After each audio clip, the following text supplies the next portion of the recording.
Саламатсыздар, урматтуу окуучулар. Кийинки темабыз биздики динамика башталды.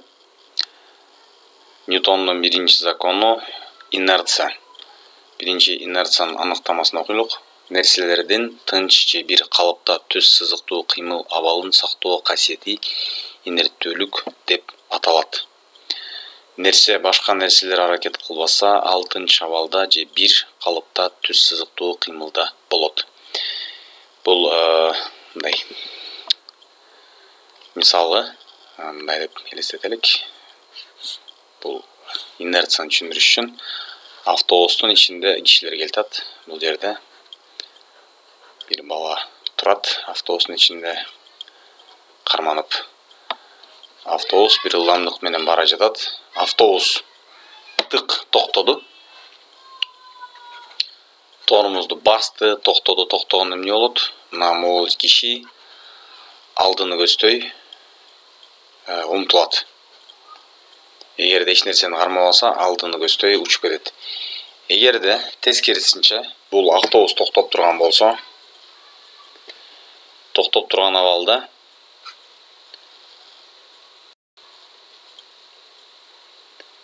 дароо газды тээп кыймылдаса, киши арканы көздөй кетет. Мына ушуну биз инерция деп коебуз. Бул жерде бир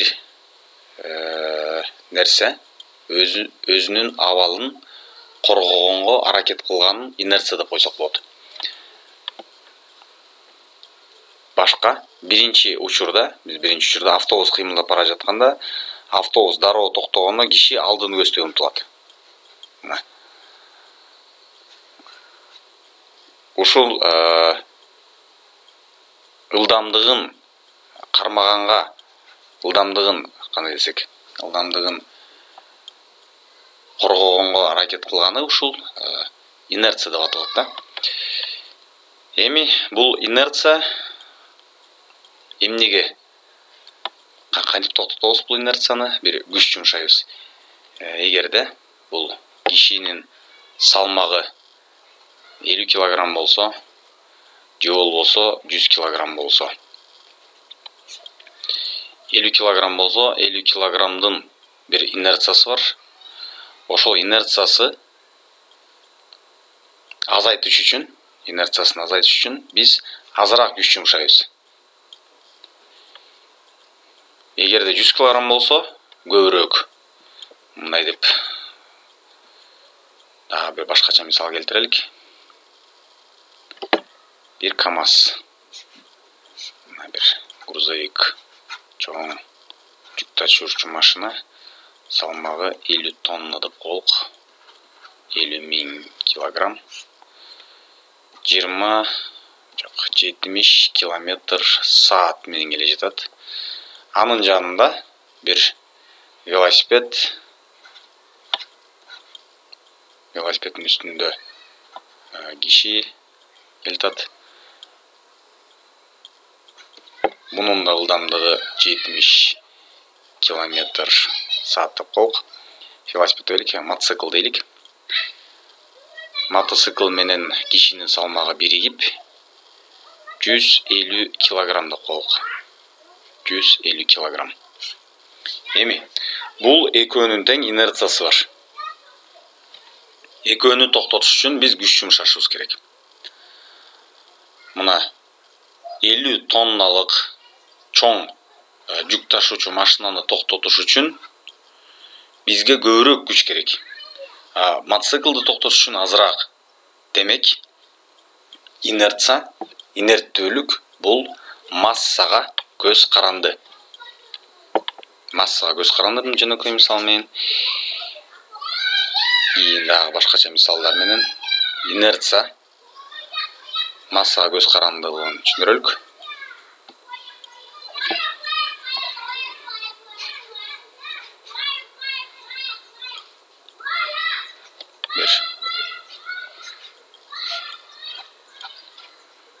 Арабачалардан алып, физика кабинеттерде көрсөңөр керек. Бирөөнүн үстүнө, бир арабачанын үстүнө bir гиря коебуз, бунун үстүнө 2 гиря коебуз дагы. Ортосуна пружинаны коебуз. Пружинаны жалпайтып туруп, жип менен байлап коебуз мындайдан. Пружинаны биринчи жалпайтабыз. Жалпайтып туруп, мындай жип менен байлайбыз. Булерден жипти өрттөп жиберебиз. Bir беттин үстүндө. Мына булар гирялар. Бул жерде өрттөп жиберебиз. Өрттөп жибергенде жип үзүлгөндө пружина эки жакка тебет. Эки жакка тепкенде, мына бул жердин салмагы 2 м болсо, бул жер м болсо, экеси көп болсо бул жердин салмагы, бунун ылдамдыгы v болсо, мына бунун ылдамдыгы 2v болот. Экесе тез ылдамдык менен кетет. Мына могу ортодогу пружина биринчи жалп былчыйып турат. Былчыйып тургандан кийин жипти үзөбүз, же өрттөп жиберебиз. Жип кой бергенде пружина тебет. Пружина тепкенде эки араба эки жакка кетет. Массасы оорураак болгондун ылдамдыгы экеси аз болот бул жерден. Ылдамдык бир 2 метр секунда болсо, бунуку 4 метр секунда болот. Демек, инерция бул массага көз каранды, инерттүүлүктү аныктаган, белгилеген масса болуп эсептелет. Демек, инерцияны дагы бир жолу кайталайлык. Инерция бир нерсенин ылдамдыгы бар болсо, ал ылдамдыгын коргогонго аракет кылгандыгы, же болбосо бир нерсе токтоп турса, ал ошо токтоп турган абалын коргогонго аракет кылганы да. Мисалы бир токтоп турган нерсеге күч таасир этмейинче, ал нерсенин ылдамдыгы өзгөрбөйт. Ошол сыяктуу эле бир нерсе бир ылдамдык менен бара жатса, ага күч таасир этпесе, ал токтобойт. Мына ушул абалды инерция деп коебуз.